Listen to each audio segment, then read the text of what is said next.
Salam değerli izleyenler, hər birinizə xoş gördük. Deməli, bu günləri çox maraqlı bir həndəsə məsələsinin izahını verəcəm. Bu sual 2025-2026 bu ilin əvvəlində demək hər il Rusiyada Şaygin adına olimpiyada keçirilir, həndəsə olimpiyadası. Bu da orada düşən bir sualdır, çox bəyəndim, çox xoşuma gəldi. Bu demək 8-ci sinif səviyyəsində bir trapesiya məsələsidir. Məsələnin şərti belədir. Bizə ABCD trapesiyası verilir. Bu trapesiyanın daxilində çevrə çəkilir. Bu çevrə AB tərəfindən P nöqtəsində toxunur. P nöqtəsindən C-ni və D-ni birləşdirir. PC parçası bu çevrəni Y nöqtəsində kəsir. PD parçası da bu çevrəni K nöqtəsində kəsir. Bizdən istəyir P'ye bölünsün Y'si, yəni bu parça bölünsün bu parça. Üstəgəl PK bölünsün K dedi. Yəni bu parça bölünsün bu parça. Bu cəmi bizdən istəyir və demək heç bir uzunluq ölçüsü verilmir. Demək ki, onda bu fikir odur ki, bunun cəmi, bu iki nisbətin cəmi sabit ədəddir. Onu bilirik. Müxtəlif həll üsulları təklif eləmək olar. Mən demək bir həll variantı təklif edəcəm. O da nədən ibarətdir? Demək, elə bizim öz orta məktəb proqramımızda da belə bir demək məsələdən söhbət gedir. Trapesiyanın diagonalları çəkiləndə, diğer trapesiyada diagonallar çəkilibsə, diagonalların kəsişmə nöqtəsindən oturacağı paralel keçirən düz xətt parçasının MN olsun, məsələn bu. Uzunluğunun büsturu var. Oxşarlıqdan alınır, da mən onu yazmıram. Demək, bu oturacaq olsun A, bu da olsun B. Onda bu MN parçasının uzunluğu MN bərabərdir. 2AB bölünsün A plus B olur. Hətta buna deyirlər ki, oturacaqların demək, harmonik ortası. Bu MN parçası diagonalların kəsişmə nöqtəsindən keçir, oturacaqlara paraleldir və uzunluğu da belə alınır. Oxşarlıqdan alınır. Demək, sadə şəkildə onu göstərmək olur. Əgər trapesiya bərabər yanlı trapesiyadırsa və bu da maraqlıdır və trapesiyanın daxilinə çevrə çəkmək olursa, onda həmin bu demək parça, MN parçası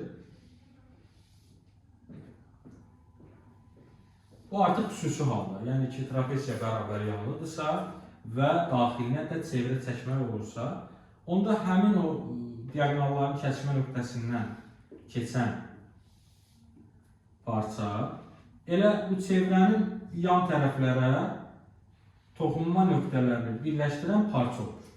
Aydındır. Yəni bu MN parçası elə həmin MN parçası olur. Bunu da göstərmək olar. Demək, bu qaydadan mən istifadə elədim. Əvvəlcə P'yi çəkdim, Y yazmışıq. P'n çəkər. Bu N nöqtəsi bu demək CD tərəfindən toxunduğu nöqtədir.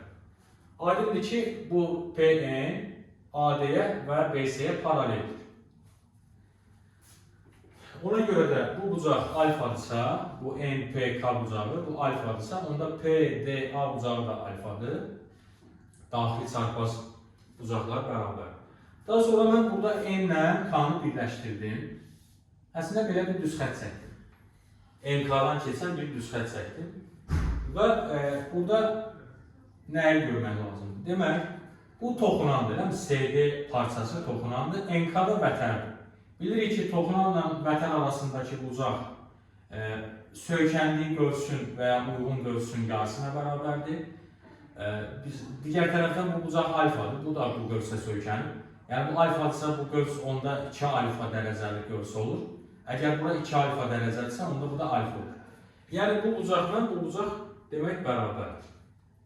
Digər tərəfdən burada biz gördük ki, bu bucaqla bu bucaq da eynidir. Onda çevrə bölməsində belə bir məşhur demək məsələ var çevrədə. Əgər çevrənin daxilinə bir üçbucaq çəkilibsə, bu çevrənin daxilinə bir üçbucaq çəkilibsə və buradan da bir, deyək ki, bura K nöqtəsidir, buradan da bir düz xətt çəkilib K nöqtəsindən. Burada olsun A. burada olsun məsəl üçün B, burada olsun məsəl üçün D. Əgər A bucağı BKD bucağına bərabərdirsə, onda biz əminliklə deyə bilərik ki, DK düz xətti bu çevrəyə toxunur. Nəyə görə? Çünki bu bucaq alfadırsa, görsün dərəcə ölçüsü 2 alfadır. Onda bu 2 alfadırsa, bu da alfadırsa, demək bu vətəndir, bu da toxunan. Aydınmı? Ona görə də, əgər biz bu çevrə çəksək, bu üç bucağın xaricinə, NKD-nin xaricinə çevrə çəksək, bu çevrə mütləq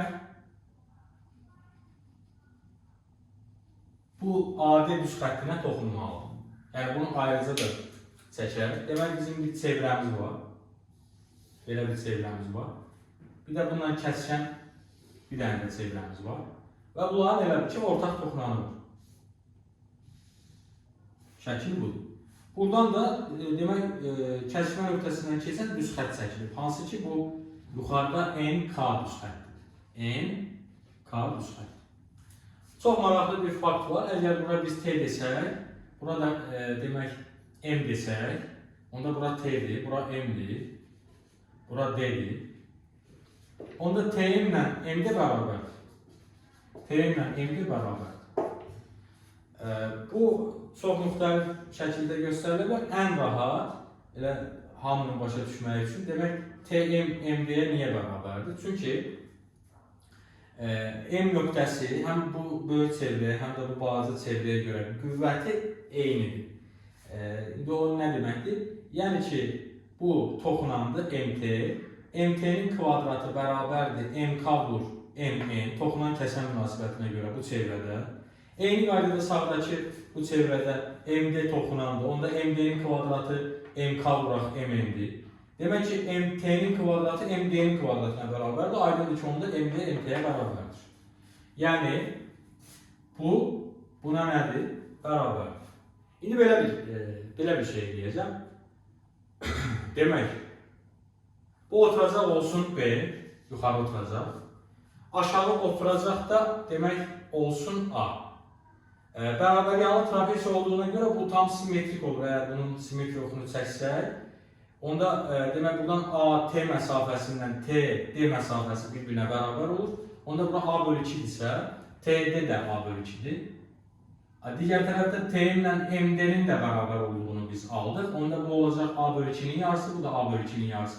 Yəni bura A bölü 4-dür, burada A bölü 4-dür. A bölü 4, A bölü 4. Aha.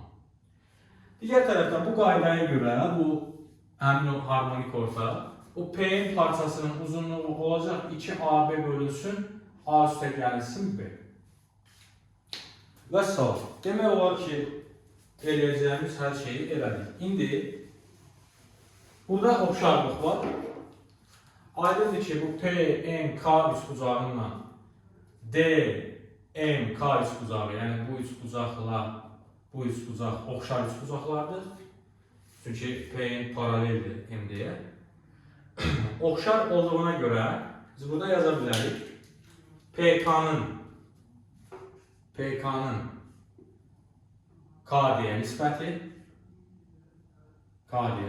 bərabərdir. Demək, nə olacaq burada? PN-in DM-ə nisbəti. Yəni 2AB bölək A plus B-nin A bölü 4-ə nisbəti. Buradan da alırıq ki, bu olacaq 8B bölək A plus B. Eyni qaydayla biz eyni prosesi yuxarıda da eləsəydik, onda olacaqdı demək, PY bölünsün YS bərabərdir. Burada 2AB bölünsün A plus B bölünsün A bölü 4 yox, bu oturacaq B olduğuna görə orada B bölü 4 olurdu. O da bərabərdir 8A bölünsün A üstə gəl B. 8A bölünsün A üstə gəl B. Nəhayət, bizdən soruşurdu dualın cəmini. O halda yazaq. PK bölək KD üstə gəl. PY bölək YS, PY bölək YS bərabərdir. 8b bölək a plus b. 8b bölək a plus b. Üstəgəl burada da aldıq 8a bölək a plus b. O da bərabərdir. Ortaq məxrəc a plus b olacaq 8 vurulsun a plus b. A plus b'lər sadələşir. Cavab olacaq